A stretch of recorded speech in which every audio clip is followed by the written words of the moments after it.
राहुल और सौम्या पार्टी से लौट रही हैं। आसमान में बादल गरज रहे हैं और हल्की बारिश शुरू हो चुकी है। राहुल, बारिश बहुत तेज हो रही है, हमें कहीं रुकने की जगह देखनी चाहिए।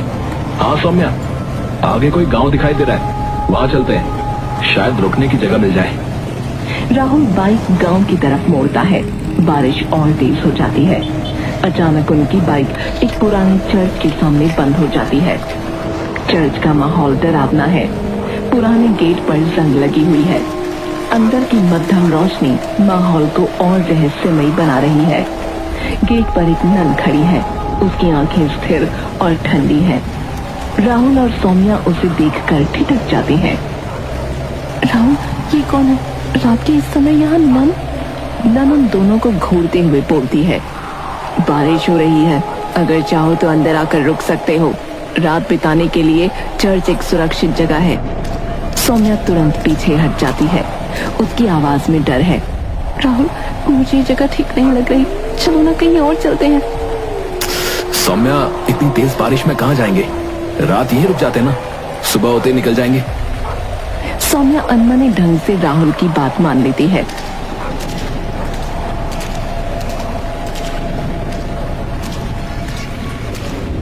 राहुल और सौम्या चर्च के अंदर कदम रखते हैं। चर्च का माहौल भारी और अजीब है। मोमबत्तियों की रोशनी मध्यम है और हर कोने में अजीब सा सन्नाटा है। नन उन्हें एक बेंच पर बैठने का इशारा करती है। यहाँ आराम करो, सुबह होते ही बारिश रुक जाएगी। सौम्या असहज महसूस कर रही है। राहुल, मुझे यहाँ अच्छा महसूस नहीं हो रहा, ये जगह कुछ अजीब है। सौम्या, तुम जरूरत से ज्यादा सोच रही हो। ये सिर्फ एक पुराना चर्च है यार, आराम करो, सुबह होते ही हम यहाँ से चले जाएंगे ना। सौम्या सहम कर बैठ जाती है। तभी चर्च के कोने से किसी के फुसफुसाने की आवाज आती है। सौम्या चौंक कर आवाज की तरफ देखती है। राहुल, तुमने ये आवाज सुनी? कौन सी आवाज? सौम्या कुछ कहने ही वाली होती है कि चर्च का मुख्य दरवाजा अचानक से जोर से बंद हो जाता है। सौम्या डर कर राहुल का हाथ पकड़ लेती है। अचानक चर्च का दरवाजा खुद ब खुद खुल जाता है। तेज हवा का झोंका उनकी तरफ आता है। माहौल और डरावना हो जाता है। राहुल, ये सब क्या हो रहा है? हमें यहाँ से भागना होगा। सौम्या, तुम सही कह रही थी, हमें यहाँ रुकना ही नहीं चाहिए था। उनकी बात खत्म होने से पहले नन का रूप बदलने लगता है। उसके बाल लंबे और बिखरे हुए हो जाते हैं। उसकी आंखों की पुतलियां सफेद हो जाती हैं और चेहरा भयानक दिखने लगता है। सौम्या डर कर पीछे हटती है। तुमने मेरी हदें पार कर ली, अब तुम दोनों यहाँ से जिंदा नहीं जाओगे। वो दानवी आवाज में हंसने लगती है और छिपकली की तरह दीवार पर चढ़ जाती है। राहुल और सौम्या बुरी तरह घबराए हुए हैं। नन दीवार से छलांग लगाकर सौम्या पर झपटती है। सौम्या की दर्दनाक चीख चर्च में गूंजती है। सौम्या, नहीं! राहुल भागने की कोशिश करता है, लेकिन चर्च का दरवाजा अपने आप फिर से बंद हो जाता है। वो मुड़कर देखता है कि सौम्या जमीन पर पड़ी है। उसका चेहरा बुरी तरह से विकृत हो चुका है और वो मृत है। अब तुम्हारी बारी है, कोई भी यहाँ से जिंदा वापस नहीं जाता। नन राहुल की तरफ बढ़ती है। राहुल डर के मारे चीखते हुए पीछे हटता है।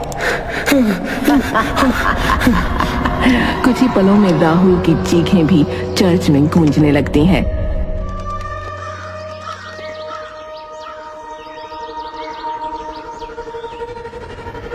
अगली सुबह चर्च के बाहर 2 लाशें पड़ी हैं। उनकी हालत बेहद खराब है। इंस्पेक्टर डेविड और पुलिस की टीम वहां पहुंचती है। क्या हुआ होगा? इनकी हालत देखो। वो अपने सहयोगी से बात करता है। सर, ये राहुल और सौम्या ऊटी के रहने वाले, बारिश की वजह से शायद ये लोग इस चर्च तक आ गए होंगे।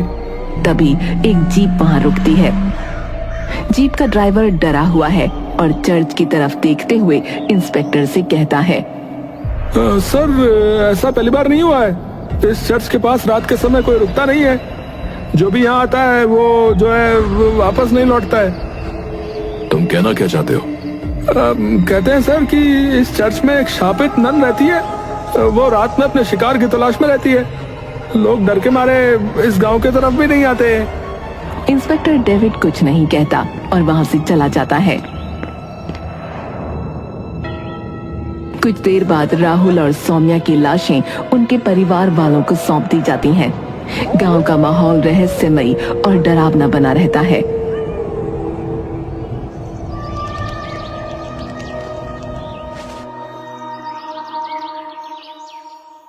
एंडी अपने घर के बाहर उदास खड़ा है। उसकी आंखें दूर कहीं खोई हुई हैं। तभी उसके पिता आते हैं। एंडी, क्या हुआ? तुम इतने उदास क्यों हो? पापा, आप जानते हैं कि मैं राहुल भैया और भाभी की मौत को अब तक भुला नहीं पाया। वो दृश्य, उनका वो हाल, ये सब मेरे दिमाग में घूमता रहता है पापा। हमें भी राहुल की मौत का गम है बेटा। हमने पुलिस में रिपोर्ट दर्ज करवाई है, लेकिन अभी तक कोई सुराग नहीं मिला। होने को कौन टाल सकता है? तुम अपने काम पर ध्यान दो। पापा, मैं भैया और भाभी के हत्यारे को जिंदा नहीं छोड़ूंगा। मैं खुद उस चर्च तक जाऊंगा और पता लगाऊंगा कि आखिर उनके साथ हुआ क्या था। पिता उसकी बात सुनकर परेशान हो जाते हैं। मैं पहले ही अपना बड़ा बेटा खो चुका हूं एंडी। मैं तुम्हें खोना नहीं चाहता बेटा। इतना कहकर पिता वहां से चले जाते हैं। एंडी का चेहरा कठोर और दृढ़ हो जाता है। वो अपने दोस्तों की मदद लेने का फैसला करता है।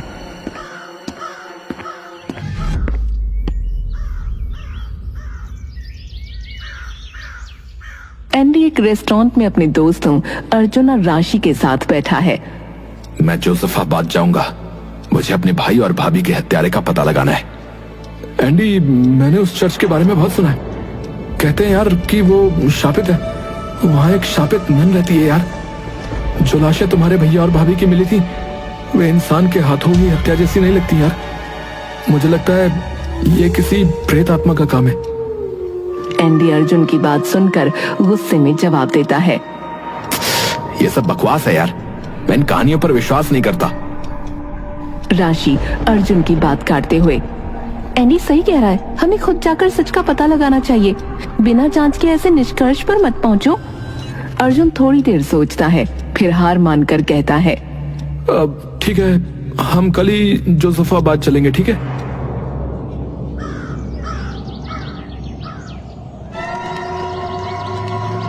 अगले दिन एंडी, अर्जुन और राशि जोसेफाबाद पहुंचते हैं। वो एक पुराने गेस्ट हाउस में रुकते हैं। गेस्ट हाउस का मालिक एक बूढ़ा व्यक्ति है जो उन्हें अजीब निगाहों से देखता है। यह सच है कि जोसेफाबाद सुंदर पहाड़ियों पर बसा है, लेकिन यहाँ कोई टूरिस्ट नहीं आता। तुम तीनों यहाँ क्यों आए हो? कुछ दिनों पहले पुराने चर्च के बाहर 2 लोगों की हत्या हुई थी। वे मेरे भैया और भाभी थे। मैं उनके हत्यारे का पता लगाने के लिए यहाँ आया हूँ। ये सुनकर बूढ़ा आदमी घबरा जाता है। उसकी आंखें डर से फैल जाती हैं। वो कांपते हुए जवाब देता है, अब तुम्हें यहाँ नहीं आना चाहिए था। उस चर्च से दूर रहो। वहाँ सिर्फ मौत है। हम सच का पता लगाने आए। आप हमें डराने की कोशिश मत करिए। बूढ़ा मालिक कुछ और कहने की कोशिश करता है, लेकिन उसके होंठ कांपते हैं। वो बिना कुछ बोले वहां से चला जाता है। एंडी, अर्जुन और राशि एक दूसरे की तरफ देखते हैं। ये आदमी इतना डरा हुआ क्यों है? क्या यहाँ कुछ ऐसा है जिसे वो छिपा रहा है? कल सुबह हम चर्च जाएंगे। सच छिपने वाला नहीं है। तीनों चुपचाप अपने कमरे में चले जाते हैं। रात गहराती है, लेकिन माहौल में एक अजीब सा डर छाया हुआ है। रात बीत जाती है। सुबह के समय गेस्ट हाउस का बूढ़ा मालिक तीनों दोस्तों के पास आता है। उसका चेहरा चिंता और डर से भरा है। तुम तीनों को मेरी बात माननी चाहिए। यहाँ से जितना जल्दी हो सके चले जाओ। इस जगह का इतिहास खून से लिखा गया है। हम यहाँ से कहीं नहीं जाएंगे। मैं अपने भाई और भाभी के हत्यारे को पकड़े बिना वापस नहीं लौटूंगा। तुम समझ नहीं रहे। उस चर्च के आसपास जाना तुम्हारी मौत को बुलावा देना है। वहां जो भी गया वो वापस नहीं लौटा। चर्च में एक शापित नन का राज है। अगर तुमने वहां कदम रखा तो तुम्हारी हालत भी औरों जैसी होगी। अर्जुन जो अब तक चुप था बीच में बात काटता है। ये शापित नन का क्या रहस्य है? आप इतनी बातें जानते हैं तो सच बताइए। बूढ़ा मालिक एक पल के लिए चुप हो जाता है। उसकी आंखें किसी अतीत की छवि में खो जाती हैं। वो गहरी सांस लेते हुए बोलना शुरू करता है। जोसेफाबाद गांव कई साल पहले सुबह का समय है। गांव का मुखिया खेतों की ओर जा रहा होता है। तभी वो एक पेड़ के नीचे डैनियल की बुरी तरह क्षत विक्षत लाश को देखता है। मुखिया घबराकर चीखने लगता है। गांव के लोग उसकी आवाज सुनकर वहां जमा हो जाते हैं। ये क्या हो गया? डैनियल, इसकी हत्या की गई है। कोई तंत्र मंत्र करने वाला शैतानी इंसान इस गांव में है। लोग सहमे हुए हैं। इसी दौरान चर्च के फादर डिसूजा वहां आते हैं। डैनियल की हालत देखकर लगता है कि यह किसी शैतानी तंत्र का काम है। हमें सतर्क रहना होगा। फादर मुखिया से कहते हैं, गांव वालों को सतर्क करो। मैं अपने तरीके से पता लगाऊंगा कि इस हत्या के पीछे कौन है। कुछ दिन बाद गांव में और भी लाशें मिलने लगती हैं। लोग डर और गुस्से से भर जाते हैं। जोसेफाबाद में दहशत फैल जाती है। गांव के लोग जोसेफाबाद छोड़ने की तैयारी कर रहे हैं। तभी चर्च के पास एक सुंदर युवती मार्था गांव वालों के सामने आती है। उसकी आंखों में भक्ति और साहस झलकता है। गांव छोड़ने की जगह हमें ईश्वर की शरण में जाना चाहिए। मैं अपना जीवन चर्च को समर्पित करती हूँ। मैं नन बनूंगी और प्रार्थना करूंगी कि हत्यारा पकड़ा जाए। गांव वाले मार्था की बात सुनकर चुप हो जाते हैं। फादर डिसूजा मार्था की ओर देखते हैं। देखो, मार्था कितनी श्रद्धा और साहस दिखा रही है। अगर तुम सब भी अपने दिल में सच्ची श्रद्धा ले आओगे तो तुम्हारा कोई कुछ नहीं बिगाड़ पाएगा। गांव वाले फादर डिसूजा की बात मान जाते हैं। मार्था चर्च में नन बनकर रहने लगती है। इसके बाद गांव में अचानक हत्याएं रुक जाती हैं। जोसेफाबाद का माहौल शांत हो जाता है। एक रात चर्च में फादर डिसूजा और मार्था एक दूसरे से बात कर रहे हैं। फादर डिसूजा संतुष्ट लग रहे हैं। मार्था, लगता है तुम्हारी भक्ति और प्रार्थनाएं काम आ गई। गांव में शांति लौट आई है। मार्था मुस्कुराती है, लेकिन उसके चेहरे पर एक अजीब सी चमक है। अचानक चर्च के अंदर हवा ठंडी हो जाती है। एक मोमबत्ती की लौ झटके से बुझ जाती है। फादर डिसूजा का चेहरा डर से सफेद पड़ जाता है। तुम मूर्ख हो फादर। तुम नहीं जानते कि जोसेफाबाद में अब तक जितनी भी हत्याएं हुई हैं वो किसी और के हाथों नहीं बल्कि मेरी ही हैं। फादर डिसूजा बाइबल से मंत्र पढ़ने की कोशिश करते हैं। कोई फायदा नहीं। तुम्हारे मंत्र अब मेरे काम नहीं आने वाले। इतना कहकर मार्था चर्च की दीवार पर उल्टा क्रॉस दिखाती है, जो शैतानी प्रतीक के रूप में प्रतीत हो रहा है। अब इस चर्च में शैतान की पूजा होती है फादर। तुम्हारे मंत्र अब मेरे लिए बेकार हैं। मुझे बस एक बलि और शैतान को चढ़ानी है, उस इंसान की जो भगवान का सबसे बड़ा भक्त हो। तुम इस गांव में सबसे बड़े भगवान के भक्त हो। मैं केवल तुम्हें मारने के लिए नन बनी थी फादर। मार्था का चेहरा पूरी तरह से बदल जाता है। उसकी आंखों में एक अजीब सी चमक होती है। तुम्हें मारने के बाद मैं हमेशा सुंदर और अमर रहूंगी।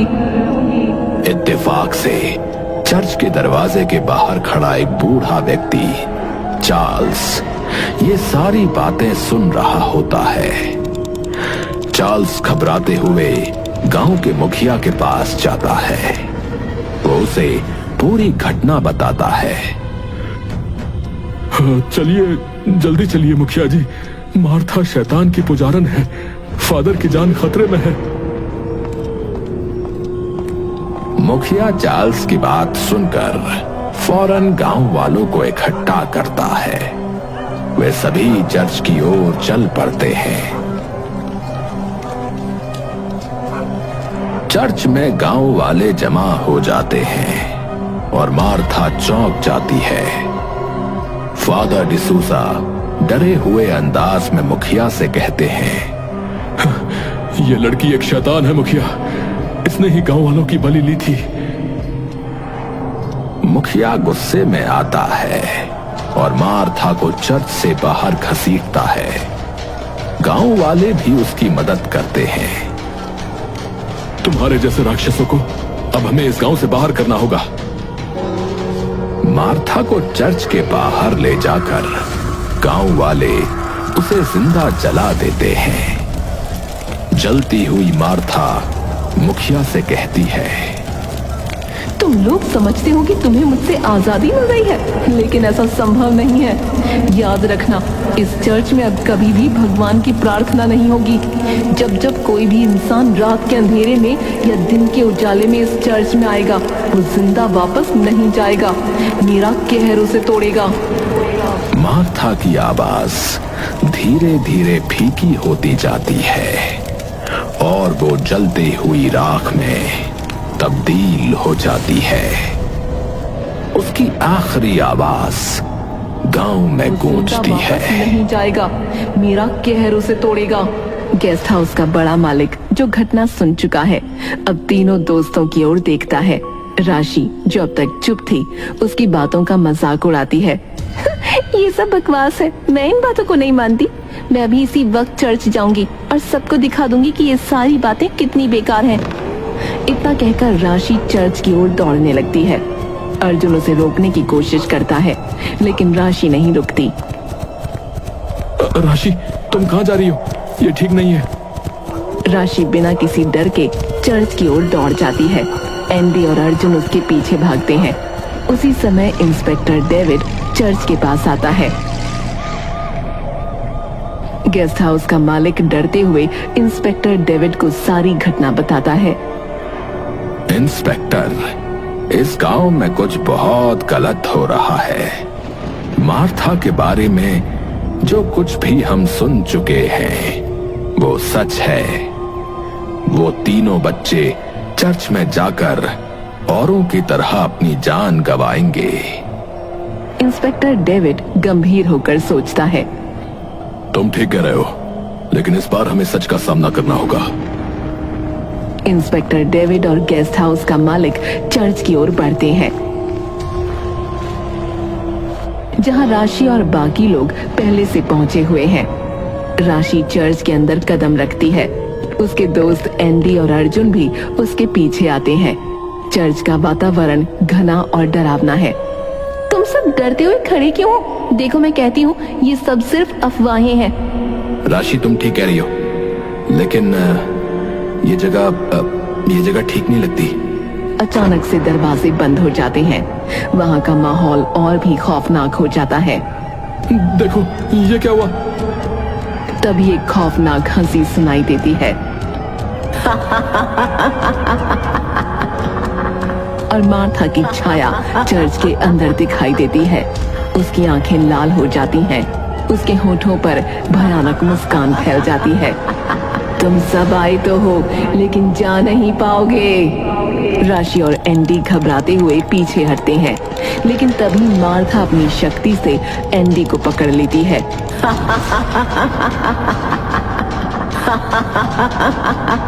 नहीं नहीं नहीं, मुझे छोड़ दो, मुझे छोड़ दो। एंडी का शरीर जलने लगता है, उसकी चीखें गूंजती हैं और कुछ ही देर में वो राख में बदल जाता है। राशि डर के मारे चीखती है, लेकिन उसे भी मार्था अपनी ओर खींच लेती है। उसकी आंखों में शैतानी चमक और चेहरा विकृत हो जाता है। प्लीज मुझे छोड़ दो। लेकिन मार्था की शक्ति इतनी प्रचंड होती है कि राशि भी जलकर राख में बदल जाती है। चर्च में खौफनाक सन्नाटा छा जाता है। इंस्पेक्टर डेविड और गेस्ट हाउस का मालिक चर्च के पास पहुंचते हैं। जब उन्हें अंदर से चिल्लाने की आवाजें सुनाई देती हैं, वो तुरंत अंदर जाते हैं। डेविड की आंखों में पूरी तरह से साहस और आशंका होती है। ये सब कब खत्म होगा?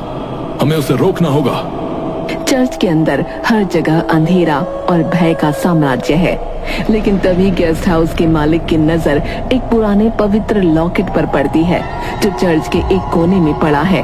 वो उसे उठाता है। ये वही लॉकेट है जो एक समय चर्च के फादर डिसूजा के पास था। अचानक मार्था की छाया उनके सामने आ जाती है और उसकी हंसी गूंजने लगती है।